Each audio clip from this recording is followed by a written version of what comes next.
Usa ka eskwelahan sa Mandaue City, bida ang ilang bagong school building ang gihulagway nga gender sensitivity o sensitive nga comfort rooms. Ang detalye ni Nico Serino.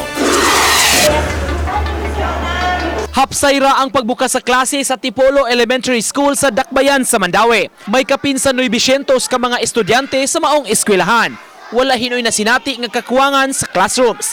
Labi na kay bag-uhay ra na turnover ang ilang upat ka andana nga school building nga gipunduhan sa national government. Yes, okay ra jud atong klase so far. As if regular na gid siya.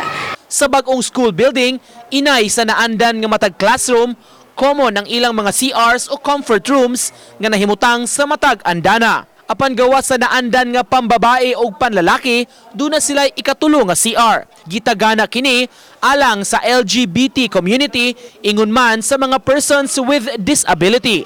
Gi-require na maging sa ato aron nanagid siya all gender. Tulo siya Para na to give them way. Welcome ko naman to ato may sa tunga sa gender and development lagi ito nga program. Ning ikaduhang adlaw sa klase, may mga ginikanan pang mihatod sa ilang mga anak ug nagpaabot gyud sa eskwelahan. Apan matud sa principal, mas maayo gyud nga matudluan ang mga kabataan nga mamahimong independyente ug mabiyaan ra sa mga ginikanan human og hatod sa eskwelahan. Laing concern nga giatiman sa eskwelahan ang ilang tubig. Doon na hinuon sila'y supply, apan ang problema, maglisod og saka ang aga sa tubig paingon sa taas nga mga andana. Pasalig hinuon sa tagduma, gipangitaan na kini og solusyon aron dili na maghakot og tubig paingon sa ibabaw nga mga andana. Uban ni Godfrey Relien, Nico Sereno, Balitang Bisdak.